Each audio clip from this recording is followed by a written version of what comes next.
Very good morning to my dear students and their parents, my colleagues, my friends. आज हम class 12 के history में से lesson number 4 विचारक विश्वास और इमारतें सांस्कृतिक विकास के अंतर्गत 600 ईस्वी पूर्व से 600 ईस्वी का भाग 3 करेंगे। पहले दो भागों में हम जैन धर्म और बौद्ध धर्म के बारे में विस्तार से पढ़ चुके हैं, उस पर चर्चा कर चुके हैं।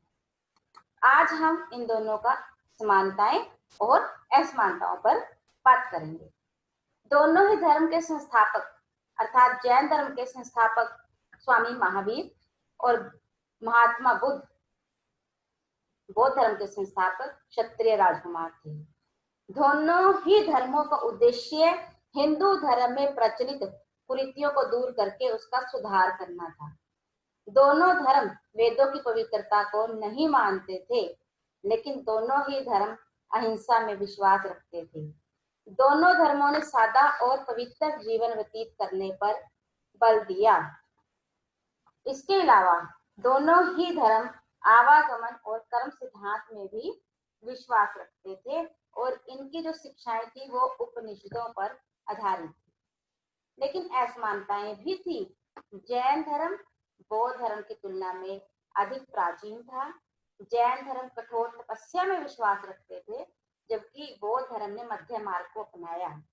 जैन धर्म बौद्ध धर्म की अपेक्षा अधिक रूप से अहिंसा पर बल देता था, लेकिन जैनियों की अपेक्षा बौद्धों का संगठन जो था वो अधिक संगठित था। जैसे कि हमने बात भी की है बौद्ध संघ की। उसके बाद है स्तूप।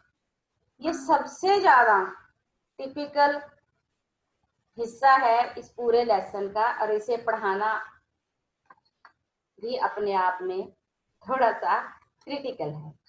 स्तूप का शाब्दिक अर्थ होता है टीला, पाली और संस्कृत दोनों भाषाओं में।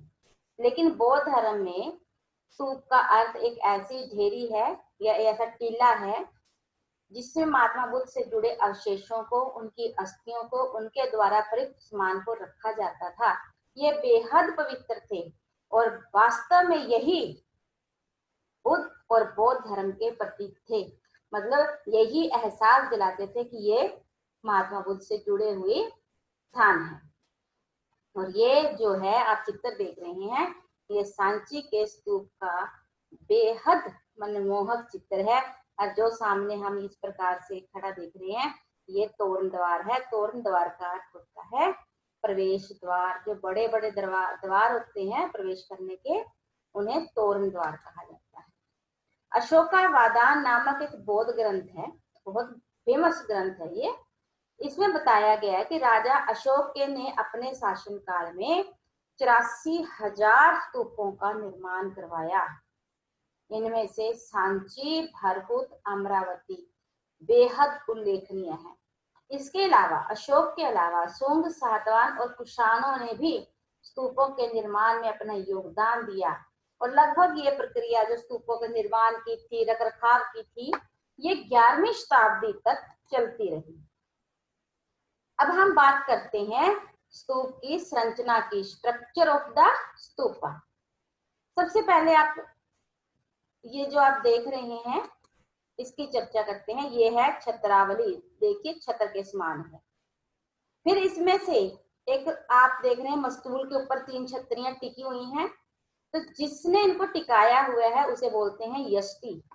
और जो आप ये ईंटों का चुगिरदा देख रहे हैं, चौरस है जो, इसे बोलते हैं हर्मिका। और जो आप गोल घेरा देख रहे हैं इसे बोलते हैं अंड।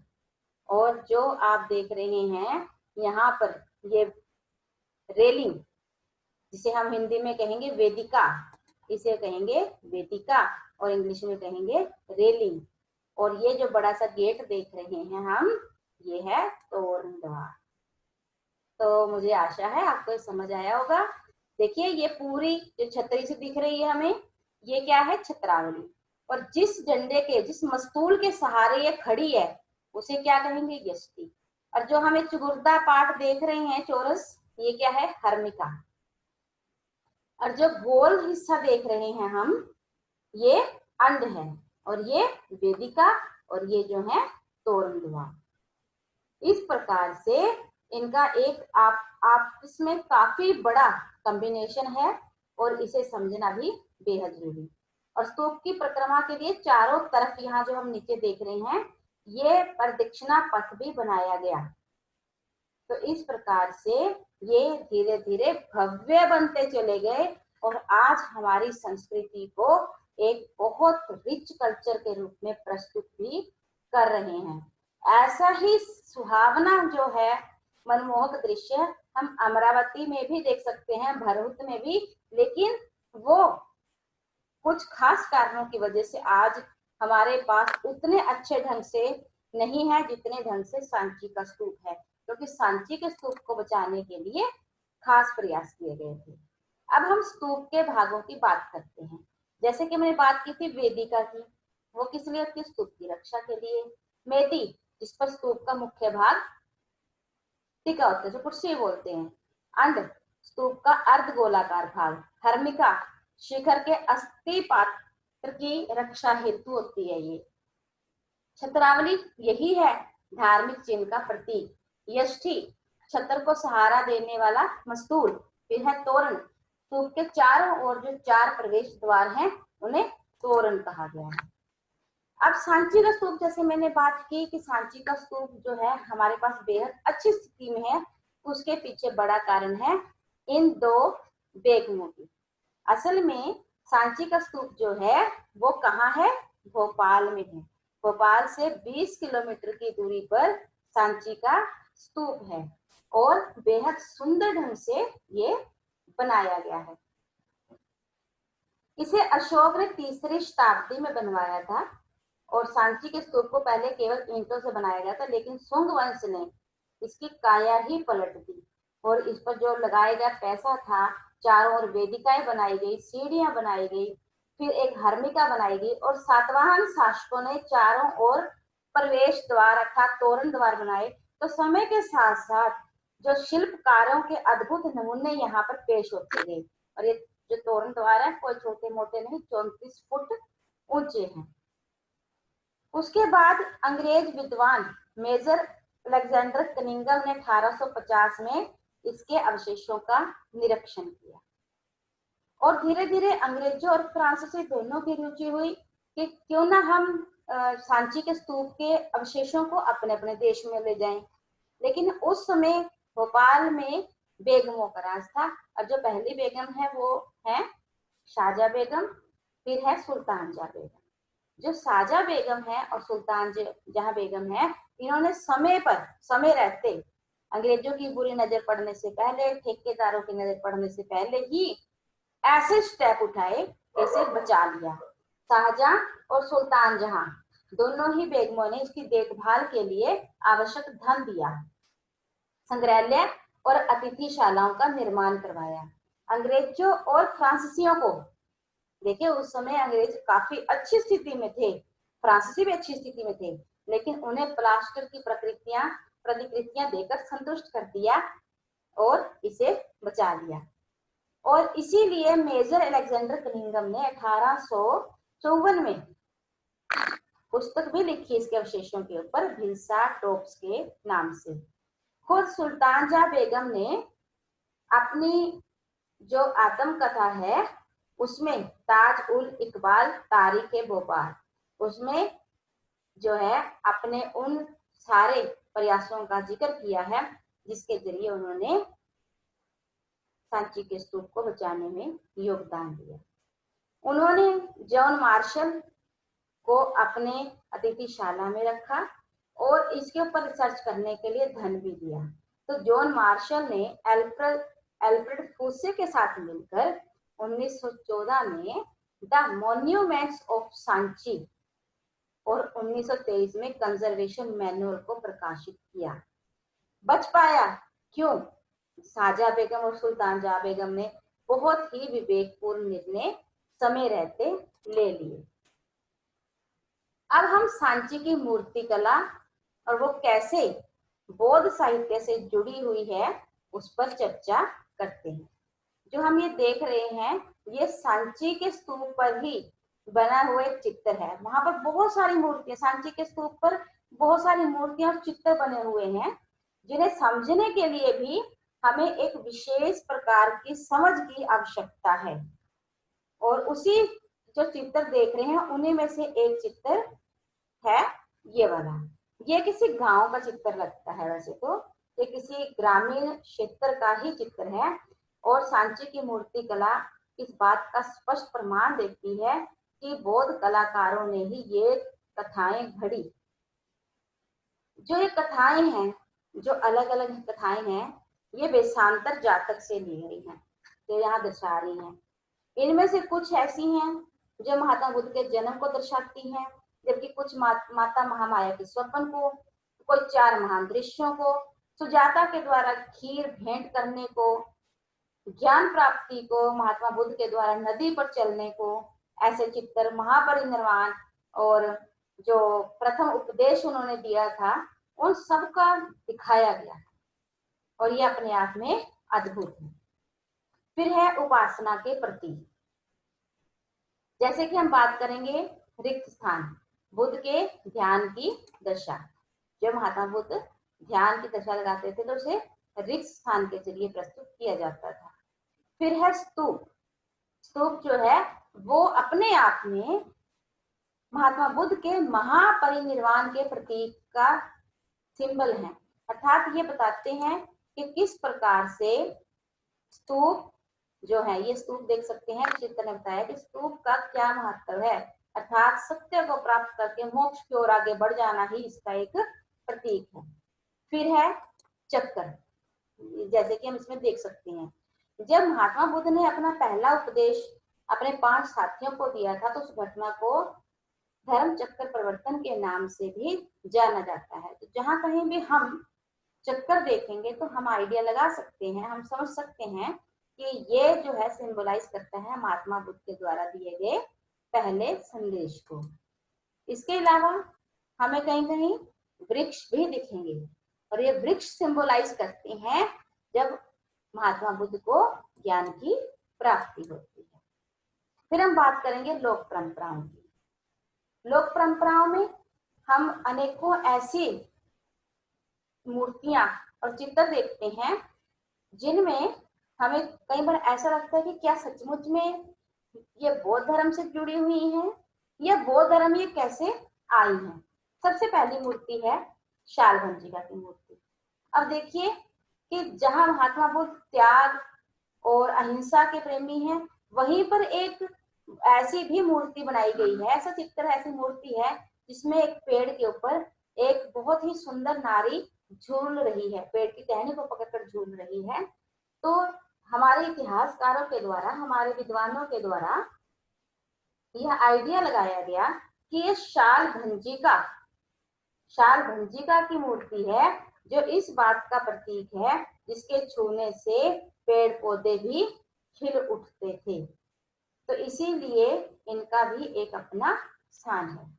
फिर कुछ जानवरों के सुंदर चित्र भी दिखाए गए हैं जो इस बात का प्रतीक है कि बौद्ध धर्म में अनेक प्रकार के जानवर और बड़े सुंदर ढंग से उत्कीर्णित, हाथी, घोड़े, बंदर, गाय, बैल सम्मिलित हैं। ऐसा प्रतीत होता है कि ये जानवरों का जो चित्र बनाए गए हैं वो लोगों को आकर्षित करने के लिए बनाए गए हैं। इसके अतिरिक्त इन जानवरों को मनुष्यों के गुणों के प्रतीक के रूप में भी प्रयोग किया जाता था।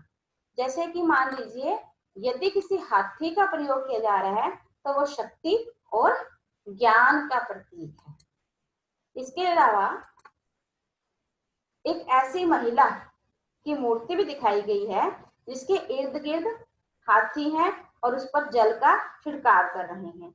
ऐसा लगता है कि ये हाथी जो है इस महिला का अभिषेक कर रहे हैं और इतिहासकार इस महिला को एक लोकप्रिय देवी गज लक्ष्मी मानते हैं। गज लक्ष्मी सौभाग्य लाने वाली देवी थी जिसे प्राय हाथियों के साथ जोड़ा जाता है। इसके अलावा जेम्स फर्गुसन जैसे इतिहासकारों ने बताया है कि बौद्ध धर्म के अंदर सर्पों की और वृक्षों की पूजा भी होती थी। और असल में जो हम ये प्रतीक देख रहे हैं, इनके लिए जो मत दिए जाते हैं वो ये बताते हैं कि जो लोग बौद्ध धर्म में आए, जिन्होंने अपनाया, वो अपने साथ कुछ परंपराएं भी लेकर आए, जिन्होंने त्यागा नहीं बल्कि बौद्ध धर्म में ही शामिल कर लिया और साथ साथ चलाया। फिर हम बात करेंगे वैष्णववाद और शैववाद की। वैष्णववाद का अर्थ होता है ऐसी हिंदू परंपराएं जिसमें विष्णु को सर्वोच्च देवता मानकर उसकी ही पूजा की जाती है। वैष्णववाद को भगवतवाद भी कहा जाता है। इसकी स्थापना मथुरा में वासुदेव कृष्ण ने की थी। यदुकविल्ले के वृष्णि परिवार से संबंधित थे, वासुदेव के बेटा थे, उनकी माँ देवकी। मैक्सनिस भी लिखता है कि मथुरा क्षेत्र के लोग हीरा कलश का बहुत सम्मान करते हैं। यूनानी लोग जो थे वासुदेव कृष्ण को हीरा कलश कहते थे। और ये जो चित्र है, ये चित्र इस बात का प्रमाण है कि भगवान विष्णु को बार बार अवतार लेना पड़ा और उन्होंने वो अवतार लेकर दुनिया के उद्धार करने के लिए जन्म लिया। मुख्य रूप से माना जाता है कि उनके अवतारों की संख्या 10 है, जैसे कि वासुदेव, नारायण, परशुराम, वामन, नरसिंह, मत्स्य, कूर्म, वराह। और ये भी माना जाता है कि उनका जो भावी अवतार होगा वो कल्कि का होगा। फिर हम बात करेंगे शैववाद की। ऐसी परंपराएं जिसमें शिव को सर्वोच्च देवता मानकर उनकी पूजा की जाती है। और शैववाद का जो अस्तित्व है वो दूसरी शताब्दी ईस्वी पूर्व से भी पहले ही था। लाकुनिन अथवा लाकुलिस नाम के व्यक्ति ने इसकी स्थापना की थी। वह प्रथम व्यक्ति था जो लोकुल या पशुपत के नाम से जाना गया। शैववाद ने भी विदेशियों को बड़ी संख्या में आकर्षित किया। हम ये चित्र देख रहे हैं, ये चित्र शैव का अर्थात शिव को दर्शाता हुआ बड़ा ही यादगार और महान चित्र है। फिर हम बात करेंगे वास्तुकला की। वास्तुकला में हम सबसे पहले बात करेंगे मंदिरों की, क्योंकि अगर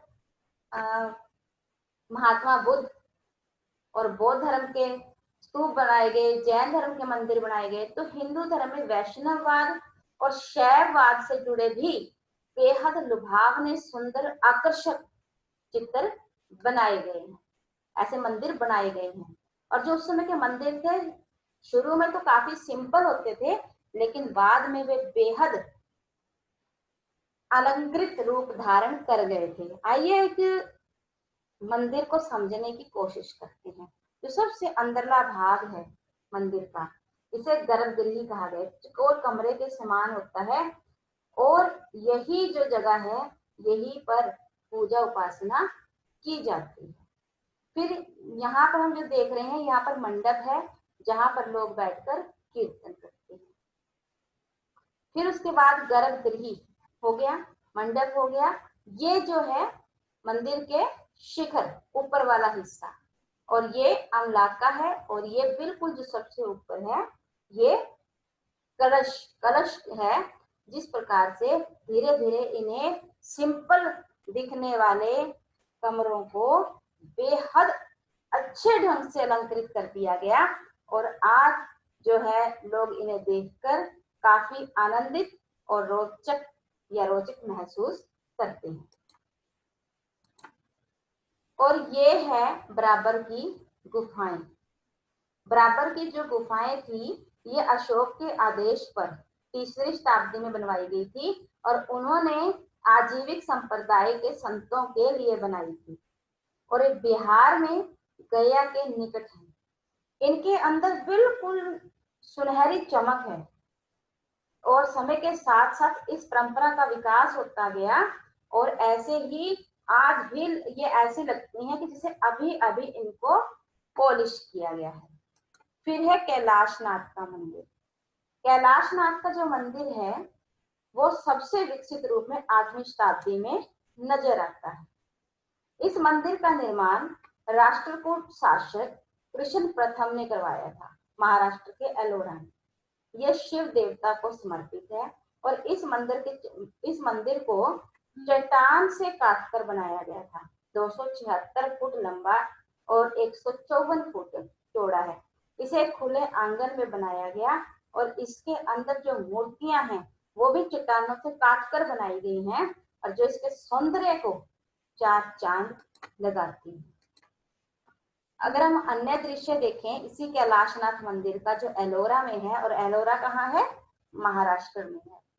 तो ये देखिए चित्र कितना अधिक मनमोहना है और कितना ज्यादा आकर्षित करता है। फिर हम बात करेंगे काल रेखाओं की, क्योंकि जो ये काल रेखाएं हैं ये इतनी इंपॉर्टेंट हैं, इसके साथ ही हमारा लेसन कंप्लीट माना जाएगा। सबसे प्रारंभिक वैदिक परंपराएं जो थी वो 1500 से 1000 ईस्वी पूर्व में बनाई जाती हैं और ये वही समय था जब ऋग्वेद की रचना हुई। फिर है उत्तर वैदिक परंपराएं, जो हमारे 3 वेद सामवेद, यजुर्वेद और अथर्ववेद लिखे गए। उसके बाद है प्रारंभिक उपनिषद, जिनकी मैंने पहले बात की थी, जिन्हें वेदांत कहा गया था, और ईश, केन, कठ, मंदोग्या और जैन धर्म और बौद्ध धर्म, ये सब 6ठी शताब्दी ईस्वी पूर्व में अस्तित्व में है। लगभग 3री सदी ईस्वी पूर्व में आरंभिक स्तूप, और वो भी अशोक के द्वारा बनवाए गए। फिर है लगभग 2री सदी ईस्वी पूर्व से आगे महायान बौद्ध मत का विकास हुआ।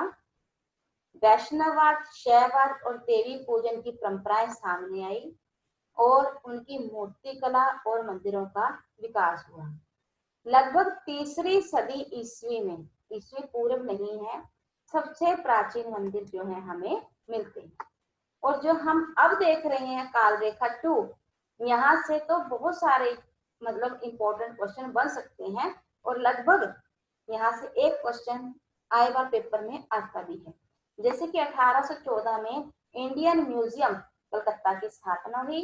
1834 में राजा राम लिखित essays on the architecture of Hindus का प्रकाशन हुआ।